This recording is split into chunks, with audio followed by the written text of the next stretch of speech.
having a country that has a very low corporate income tax rate means that other countries want to follow suit or feel forced to follow suit because multinationals are shifting those profits to where the taxes are low.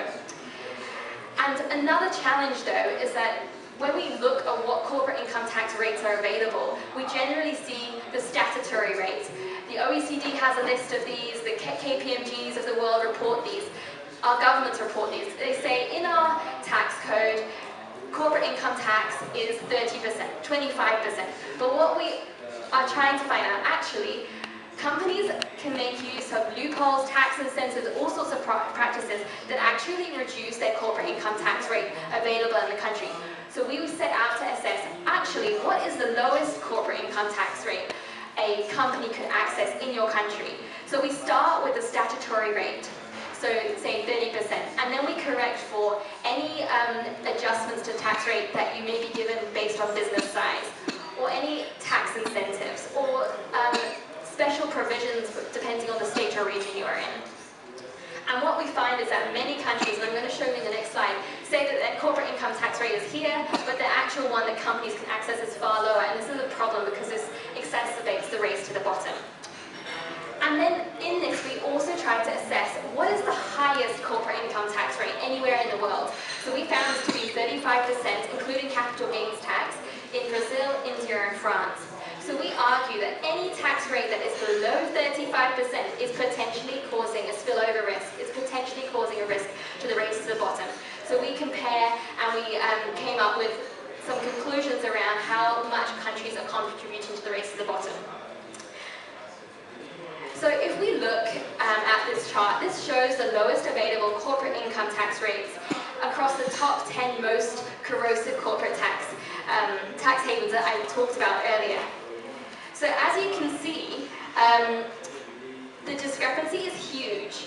The Netherlands, Switzerland, Luxembourg, and Singapore all have high corporate income tax rates in the grey column, but when we look at what companies could actually access, the lowest available, in some cases it was 0%, in other cases it was as low as 2 or 3. This is because of different reasons. I mean, Luxembourg and Netherlands have entered giving tax rulings to certain companies that have greatly reduced their tax rates, and we've seen this for digital companies, including Amazon. Switzerland, at the time of assessment, had a special holding regime for companies. But what we also can see is that the British overseas territories and crown dependencies have no corporate income tax rates, neither statutory or lowest. And then if we come on to the lowest available in Africa, we see that actually in Africa, we tend to have a statutory rate that is the same as what a company can access at the lowest available. So then we can compare the African averages to the EU and dependencies and the OECD, and we see again that the problem of the race to the bottom is primarily with the EU and OECD. They've got to make a change if we're going to stop the bleed. In the second category on loopholes and gaps, we assess exclusions and exemptions that are in place and can be used by multinational companies to reduce the tax rate or tax base. So take a look at the red line representing the EU and dependencies. Not only in the previous category, but also here, the EU is the primary driver of the race to the bottom. If we compare with the Africa countries, the blue lines, Europe performs only better than Africa in the terms of tax holidays and economic zones, and in restrictions on loss utilization. So if you look at the data set, you can actually explore further what tax incentives countries are offering and exemptions, and we've written a paper about this as well. And I'm happy to talk in further detail, but in the interest of time, I'm not going to go into that much further. And then a fifth category we wanted to analyze was the double tax treaty aggressiveness. Because corporate tax havens intentionally sign lots of tax treaties, as we know, that override domestic tax law, often impose very low or no tax rates, and include other weaknesses. This allows multinationals, as we know, to shop around and find the lowest rates and the lowest mechanisms and networks that give them a reduced tax rate and reduced tax base. So here what we were interested in is how aggressively a country pushes down, on average, the withholding tax rates of partner countries. In Africa, Mauritius and South Africa stand out with their aggressive double tax treaty networks. Yet it's the UAE and former colonial, arguably neo-colonial power France that are the most corrosive to the continent. I guess one good news story, and perhaps brothers and sisters from Senegal could tell us more, is that Senegal has recently cancelled the tax treaty with Mauritius. And this is really important because Senegal's treaty withholding taxes are above 10% on average for all types of income, but Mauritius and Senegal have signed a treaty ensuring 0% withholding tax. So with these very aggressive tax rates, Mauritius has in the past been able to reduce the tax base of the Senegalese government and citizens. Thankfully, this is no longer the case, but we need more decisive action. We've seen TGNA's significant work looking at the Kenya-Mauritius treaty, but that work still needs to be ongoing because the government has signed or is wanting to continue to sign. So finally, I just wanted to look now, because we're talking about digital tax, taxation in the digital economy. So two indicators from the Corporate Tax Haven Index are particularly pertinent for the digital economy. We look at the risks related to preferential regimes, patent boxes, for the tax treatment of intellectual property, and the absence of rules limiting the deduction of royalties.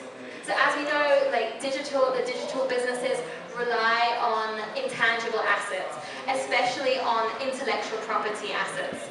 So these are often held by a subsidiary, often in a low tax rate, in a low tax country, and the businesses in our countries are paying a lot in royalties to these countries, thereby reducing their taxes in our countries. And the argument is often from countries that have these patent box regimes that, oh, we're increasing innovation. But I thought it was interesting because this isn't just a problem for us here, it's a problem around the world. And this research, or the statement came from research done from the US Congress. I'll read it. There is no evidence that a patent box necessarily increases tax revenues in the host country.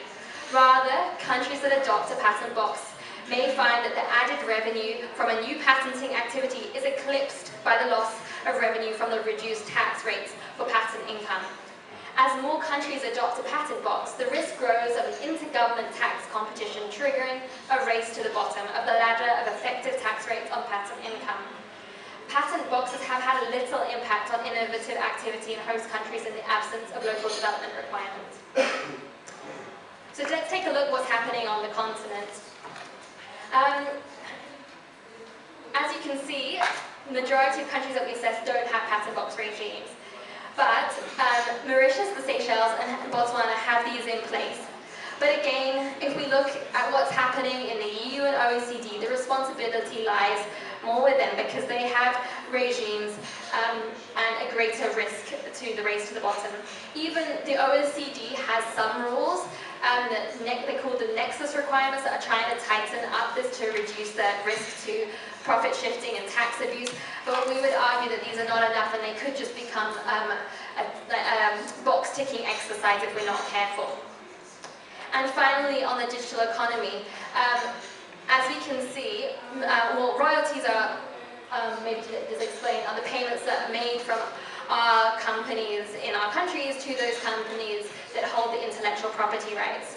So say, for example, there may be, this is just hypothetical, but like a branch of Facebook in Bermuda that has the intellectual property to the platform. And because Facebook in Kenya is operating, they have to pay royalties and thereby reducing the tax base here. And we can protect ourselves against this by limiting the deduction of royalties, but most African countries haven't done this, as you can see. It's a problem though across the world. But I think we should celebrate what Rwanda has done. They've taken decisive action in tackling the problem. They are now limiting the deduction of royalties by local companies to their related non-resident companies to 2% of their turnover. So to conclude, I've sort of whistled through the Corporate Tax Haven Index, trying to give you an idea of what is there, what the problems are, how we can analyze it, but there's a lot more data and a lot more information that is available to paint a nuanced picture of who is causing the problem, but also how we can put in the necessary defensive mechanisms. So you can take a look online at the ranking, there's summary reports for every country, there's also technical reports, and it's all in open data format. We also produced a paper looking at the challenges specifically for African economies in the digital age, which is where I've taken some of the research from. And finally, just to say thank you, but here's a plug for some more things you can look at. First of all, we have a documentary called The Spider's Web, Britain's Second Empire. It's in French and in English.